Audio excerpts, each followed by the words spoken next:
हम लोग विद्यार्थी जी 2016 का साइंस का ऑब्जेक्टिव करेंगे बाबू, 10th क्लास का 2016 का क्वेश्चन बैंक का साइंस का ऑब्जेक्टिव विज्ञान का बाबू। जैसा कि हम पहले आपको बता रहे हैं बाबू कि क्वेश्चन बैंक जो है एग्जाम के दृष्टि से बहुत महत्वपूर्ण है बाबू, बहुत इम्पोर्टेंट है, बहुत महत्वपूर्ण है बाबू।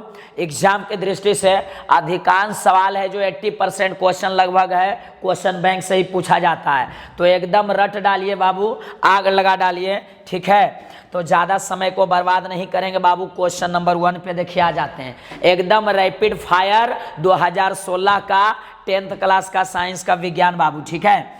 रैपिड फायर में साइंस का ऑब्जेक्टिव चल रहा है 2016 का, ठीक है। देखिए क्वेश्चन बाबू हम लोग का है, जरा ध्यान से देखिएगा।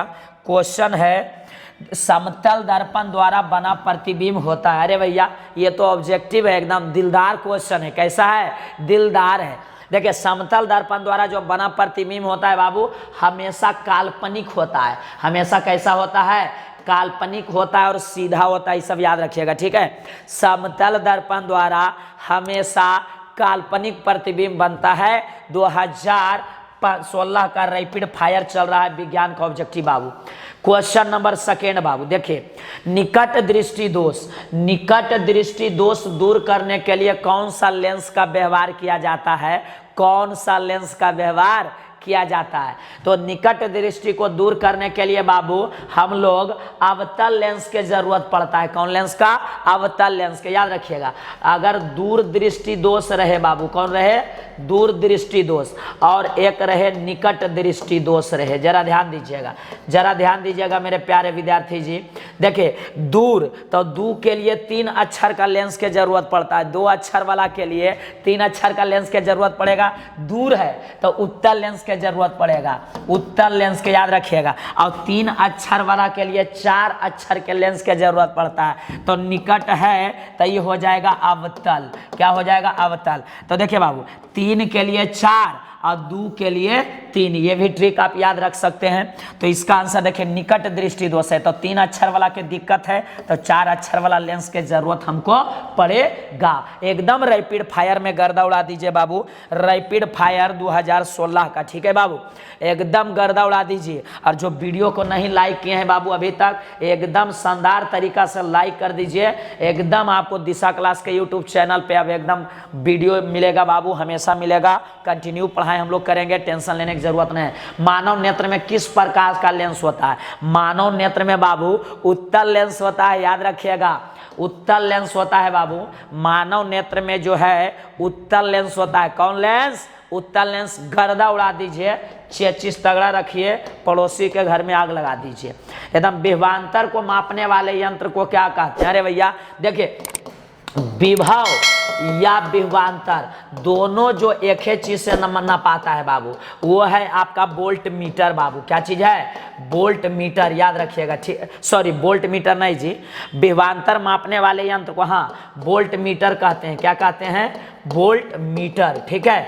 और विद्युत धारा मापने वाला यंत्र को क्या बोलते हैं? तो आमीटर बोलते हैं, आमीटर। विभव और विभवांतर मापने वाले यंत्र को बोलते हैं बाबू वोल्ट मीटर, याद रखिएगा, ठीक है। बी जो है इसका बिल्कुल करेक्ट आंसर है। 2016 का रैपिड फायर चल रहा है 2016 का बाबू, ठीक है।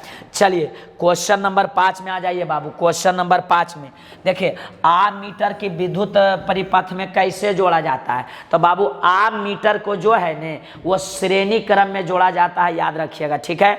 आमीटर को श्रेणी क्रम में और वोल्ट मीटर, ये आमीटर को श्रेणी क्रम में और वोल्ट मीटर को समानांतर क्रम में।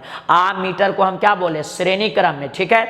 और वोल्ट मीटर को बाबू समानांतर क्रम में जोड़ा जाता है। एकदम याद रखिएगा रैपिड फायर में बाबू। क्वेश्चन नंबर 6, विद्युत धारा का एसआई मात्रक क्या होता है? विद्युत धारा का एसआई मात्रक क्या होता है? तो विद्युत धारा का एसआई मात्रक बाबू एम्पियर होता है, याद रखिएगा, ठीक है। वोल्ट जो होता है वो किसका होता है? विभव या विभवांतर का एसआई मात्रक। विभव या विभवांतर का एसआई मात्रक। कूलम होता है बाबू आवेश का, याद रखिएगा, ठीक है। कूलम होता है किसका, आवेश का, और वाट किसका होता है बाबू, तो शक्ति का, वाट किसका, शक्ति का, और एम्पियर होता है बाबू विद्युत धारा, इलेक्ट्रिक करंट का बाबू, याद रखिएगा। तो यहाँ पूछा है विद्युत धारा, तो डी आंसर हो जाएगा। एकदम गर्दा उड़ा दीजिए, ठीक है, एकदम गर्दा उड़ा दीजिए बाबू, एकदम रैपिड फायर 2016 का मैथ का साइंस का ऑब्जेक्टिव चल रहा है बाबू।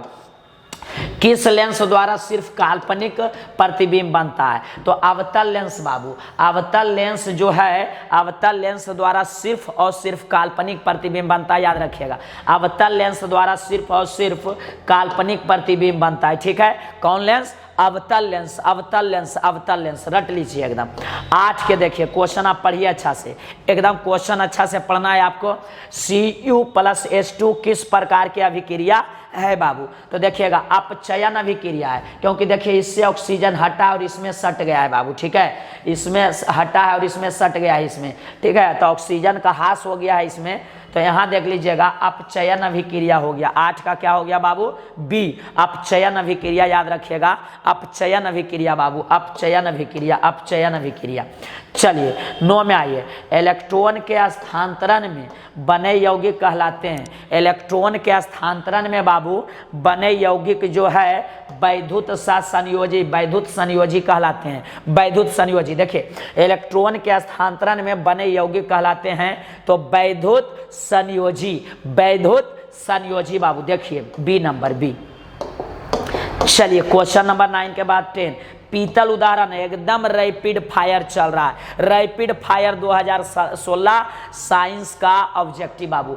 पीतल उदाहरण है तो भैया पीतल है जो मिश्र धातु का उदाहरण है, पीतल है जो किसका उदाहरण है, तो मिश्र धातु का, याद रखेंगे बाबू, पीतल है जो मिश्र धातु का उदाहरण है बाबू। कार्बन हाइड्रोजन से संयोग कर बनाता है, देखिए कार्बन जो है हाइड्रोजन से संयोग करके क्या बनाता है, तो कार्बन हाइड्रोजन से संयोग करके बाबू, कार्बन हाइड्रोजन से संयोग करके हाइड्रोकार्बन बनाता है, क्या बनाता है, हाइड्रोकार्बन बाबू। कार्बन हाइड्रोजन से संयोग करके हाइड्रोकार्बन बनाता है, याद रखिएगा, हाइड्रोकार्बन बनाता है बाबू। आवर्त सारणी के प्रथम वर्ग के सदस्य जो है, आवर्त सारणी के बाबू प्रथम वर्ग के सदस्य जो है वो क्षारीय धातु होता है, क्या होता है, क्षारीय धातु। आवर्त सारणी के प्रथम वर्ग के सदस्य होता है तो क्षारीय धातु, एकदम दिमागवा में चिपका लीजिए, एकदम गर्दा उड़ा दीजिए बाबू। चलिए 13 नंबर में आइए, वायुमंडल में CO2 गैस की उपस्थिति है, वायुमंडल में बाबू CO2 गैस की उपस्थिति 0.03% है बाबू, ठीक है, 0.03% है। सी नंबर इसका बिल्कुल राइट आंसर है, सी जो है बिल्कुल करेक्ट आंसर है, गर्दा उड़ा देने वाला एकदम वीडियो है। एकदम लाइक कीजिए, एकदम सब्सक्राइब कीजिए, चैनल को शेयर कीजिए एकदम दबा के बाबू। NaOH के, अरे भैया NaOH क्षार है, याद रखिएगा, एकदम क्षार है, एकदम खतरनाक क्षार है जरा। NaOH जो है एकदम स्ट्रॉन्ग बेस है, क्षार है बाबू, याद रखिएगा, ठीक है। चलिए 14 के बाद ऑक्सीन है, तो ऑक्सीन ऑक्सीजन है या ऑक्सीन है, ऑक्सीन, तो ऑक्सीन एक हार्मोन है, ऑक्सीन जो है एक पादप हार्मोन है, याद रखिएगा, ठीक है, पादप हार्मोन है, ऑक्सीन है जो पेड़ पौधा का हार्मोन है बाबू, पादप हार्मोन है, ठीक है। मानव मादा के जनन तंत्र का भाग नहीं है तो शुक्र वाहिका बाबू, ये है नर का, हम लोग का, लड़का का है, पुरुष का, ठीक है, महापुरुष का, पुरुष का भाग है, तो मादा के, लड़की उड़की के पूछ रहा है तो लड़की में ये नहीं रहता है, शुक्र वाहिका जो है लड़का में रहता है, तो ये आंसर हो जाएगा। कह रहा है मानव मादा के जनन तंत्र का भाग नहीं है तो शुक्र वाहिका नहीं है, याद रखिएगा, क्या बाबू, शुक्र वाहिका। चलिए पराग कोश में होते हैं, अरे भैया ये तो क्वेश्चन नंबर बहुत आया है, परागकण होते हैं, पराग कोश में परागकण होते हैं, पराग कोश में बाबू परागकण होते हैं, ठीक है, याद रखिएगा, पराग कोश में परागकण होते हैं, पराग कोश में परागकण होता है, पराग कोश में परागकण होता है। स्वापोषी पोषण के लिए आवश्यक है तो CO2 भी आवश्यक है, क्लोरोफिल भी आवश्यक है, सौर के प्रकाश है, इनमें से कोई नहीं, ऑप्शन नहीं होगा बाबू, यहाँ ऑप्शन होगा इनमें से सभी, ठीक है, इनमें से सभी। तो यही आंसर इसका डी हो जाएगा। देखिए स्वपोषी पोषण के लिए इसमें से सभी आवश्यक है बाबू, ठीक है। स्वपोषी पोषण के लिए जो है CO2, क्लोरोफिल, सौर प्रकाश, इनमें से सभी आवश्यक है, याद रखिएगा, ठीक है बाबू। स्वपोषी पोषण के लिए सब आवश्यक है बाबू, याद रखिएगा, सभी आवश्यक है, ठीक है। स्वपोषी पोषण के लिए सभी आवश्यक है बाबू। मनुष्य के शरीर के सबसे बड़ी ग्रंथि, याद रखिएगा, लीवर है। मनुष्य के शरीर के सबसे बड़ी ग्रंथि बाबू लीवर, लीवर, लीवर, लीवर, ठीक है बाबू। ये मनुष्य के शरीर के सबसे बड़ी ग्रंथि कौन है? लीवर है बाबू, याद रखिएगा, ठीक है। लीवर है, लीवर है, लीवर। पादप हार्मोन का एक उदाहरण है तो ऑक्सिन बाबू, अभी हम बताए थे ऑक्सिन। ऑक्सिन है जो एक पादप हार्मोन का उदाहरण है। ऑक्सिन बाबू पादप हार्मोन का उदाहरण है। इसी तरह से 2016 का साइंस का बाबू, साइंस का क्वेश्चन बैंक का ऑब्जेक्टिव रैपिड फायर में खत्म हो चुका है। साइंस 2016 का 10th क्लास का साइंस का ऑब्जेक्टिव का रैपिड फायर में खत्म हो गया। तो हम आपसे लेते हैं विदा। जय हिंद, जय भारत, वंदे मातरम।